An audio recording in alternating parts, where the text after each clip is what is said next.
Oi pessoal, tudo bem? Eu estou fazendo esse vídeo hoje porque, pensando esses dias sobre tudo que está acontecendo no país, eu cheguei a uma conclusão que eu queria dividir com vocês. Não é nada genial, não é nada estupendo, mas eu achei o suficiente para poder fazer um vídeo e colocar aí na web para quem quiser ver. É o seguinte, o Brasil está nesse momento estranho na história, em que está ocorrendo uma conscientização política muito grande da sociedade, ao mesmo tempo em que sofremos os efeitos de cerca de 60 anos de revolução cultural, de guerra cultural, promovido pela esquerda.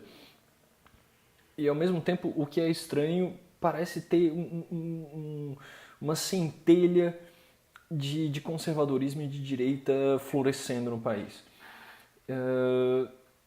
E a esquerda está conseguindo fazer aparecer situações que indicam claramente o efeito que ela tem nas pessoas.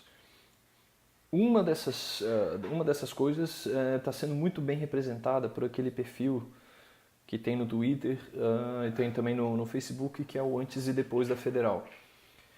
Eu consigo falar com um pouco de experiência, porque é algo muito semelhante. Na verdade, algo igual aconteceu muito próximo de mim com colegas meus. Eu me formei faz cerca de 5 anos, 4 anos e meio que eu saí da faculdade, mas eu vi coisas muito parecidas acontecerem muito próximo de mim. Eu mesmo, por estar numa faculdade, uma faculdade de humanas, eu sou formado em Direito, eu não sofri essa mutação, mas eu acabei absorvendo um raciocínio, de certa forma, acentuadamente esquerdista. Então, isso é só uma das coisas que a gente está vendo acontecer agora. Então, mas por que isso está acontecendo? Por que tem tanta gente enveredando para a esquerda? Por que o Brasil está sucumbindo à esquerda? Tem muito mais gente, muito mais experiente, muito mais conhecedora do que eu para falar. Muito mais. Eu não estudo isso, eu não vivo disso, eu não sou um profissional, eu sou meramente um palpiteiro. Mas eu estou colocando aqui uma coisinha que me veio à cabeça recentemente, que é o seguinte. Isso me veio à cabeça por causa de um post do ator José de Abreu, que apareceu nas redes sociais esses dias e causou um pouquinho de bagunça. Ele postou o seguinte: que tal começarmos a sabotar o governo parando de comprar? Ele está falando do governo do Michel Temer. Vamos comprar apenas o mínimo indispensável para viver. Pararemos o Brasil que ele desce. Ele, no caso, o Temer cai. A contradição interna da figura dele falando isso beira as raias do absurdo, porque ele costuma postar fotos nas redes sociais. Por exemplo, eu vou botar aqui no vídeo para vocês, por exemplo, sentado na varanda de um apartamento à beira do mar, tomando vinho, com móveis claramente de qualidade, né?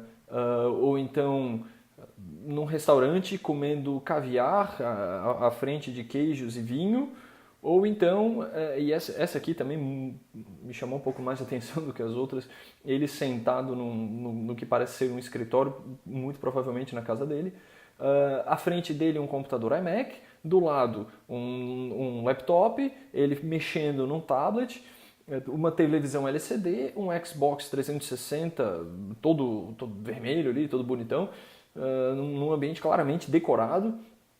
Então, o cara que vive com um padrão de vida desse, vem me falar em mínimo indispensável para viver, chega ao absurdo, né? Fora o fato ainda de que a população brasileira está vivendo, boa parte da população brasileira está vivendo com o mínimo indispensável há alguns anos por causa justamente do governo que ele defende. Mas vamos deixar isso de lado.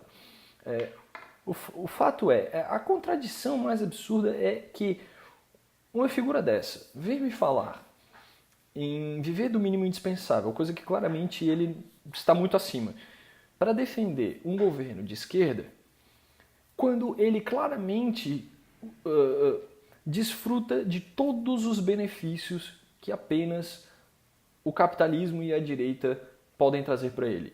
Ele é um ator muito bem pago, que faz novela, que faz televisão, para o canal até onde eu sei, de maior audiência, de maior rendimento do país, e defendendo um governo de esquerda.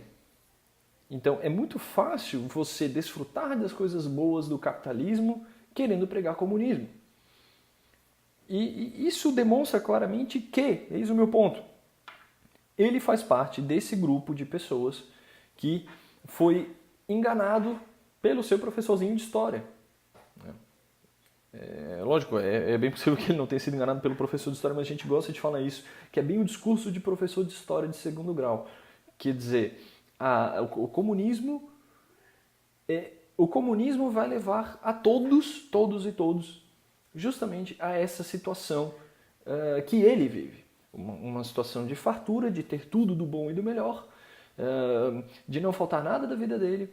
Então, por exemplo, você tem lá uma fábrica de carros Porsche, então todos terão acesso a veículos Porsche ou Lamborghini, é o que existe de melhor, porque todos têm direito, afinal todos são iguais, então todos têm direito àquilo ali. Todos terão acesso a um iPhone ou um outro smartphone, né, excelente que seja, parecido, porque todos têm direito a esse tipo de coisa. Porque todos são iguais, todos têm o mesmo direito a essas coisas. Portanto, será alcançado o que há de melhor por cima e todos viverão nessa máxima de poder desfrutar do que há de melhor na vida. Claramente isso é uma mentira.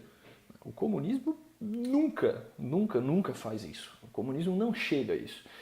Vamos abstrair um pouco o fato do que é materialmente o movimento comunista, tá? Que é um movimento de tomada do poder mundial, pois porque isso tudo que a gente falou até agora, essa mensagem, essa ideia que eles têm, é um pretexto, né?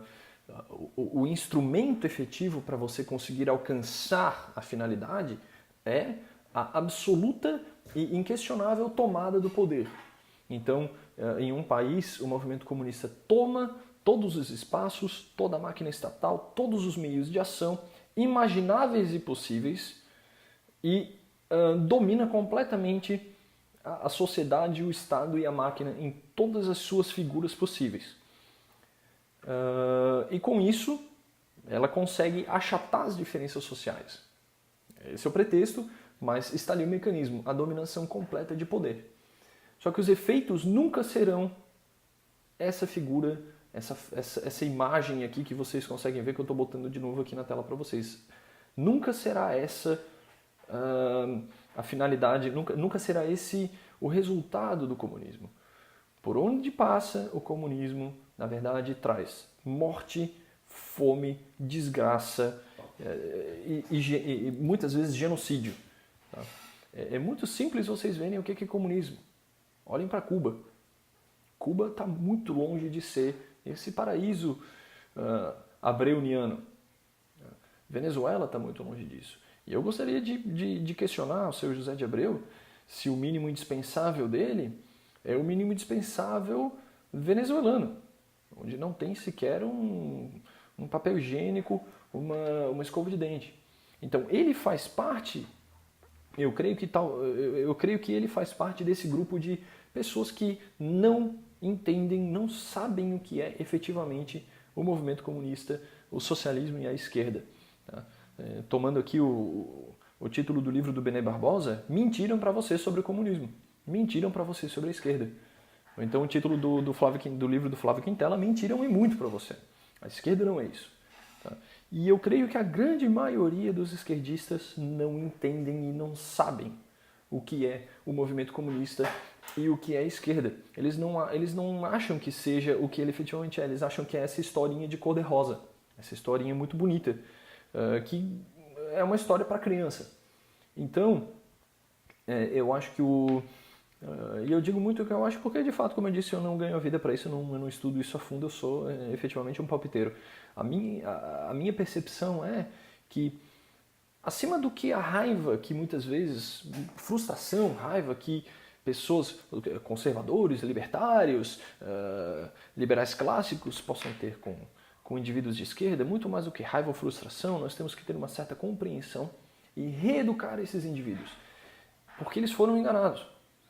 Outro dia eu encontrei uma esquerdista, que eu digo que parece que eu encontrei um unicórnio, porque esquerdistas eu divido eles em dois grandes grupos: os ignorantes, como eu vim comentando até agora, que não fazem a menor ideia do que efetivamente é o movimento de esquerda, e os safados filhos da puta. São os caras que sabem o que é esquerda, e eles entendem e eles abraçam esse movimento, e é isso de fato que eles querem. Então eu coloco eles nessas duas situações. Eu encontrei um ponto que parece ser meio fora da curva. Ela sabe o que era aquilo ali, mas ela achava que na verdade por trás havia uma boa intenção. Crente disso. Então eu fui conversando com ela, aplicando que, como eu não entendo muito da coisa, depois vieram a me dizer que seria o método socrático, que é você ir questionando, inquirindo, cavocando ali, encontrando contradições, apontando contradições para chegar ao núcleo da coisa. E ela ia me falando as convicções dela, e eu ia dizendo, mas por quê? Mas tem certeza? Mas isso aí que você falou agora não está em contradição com o que você falou ali atrás, agora há pouco? E no final, a conclusão que eu disse, olha, eu sinto muito, eu vou lhe informar que você é uma pessoa de direita. E no final, a menina entrou em parafuso. Ela, não pode, não, que absurdo, não. Mentiram para ela. Ela foi efetivamente mal educada, não educaram ela direito, não instruíram ela direito. Ela não sabe o que é a esquerda, porque ela acha que é aquela coisinha cor-de-rosa. Aquela coisa de José de Abreu.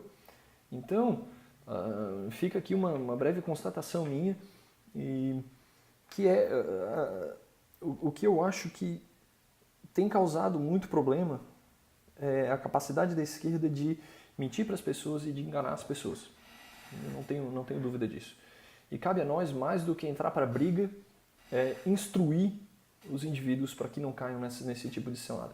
Porque claramente, uma parte esmagadora dos esquerdistas é um grupo de pessoas que não entende pelo que luta, não sabe pelo que luta.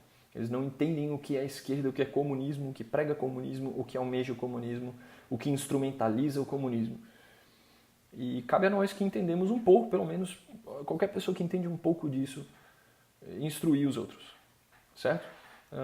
Quem concorda, quem discorda, deixa um comentáriozinho aí embaixo e a gente vai se conversando, beleza? Aquele abraço.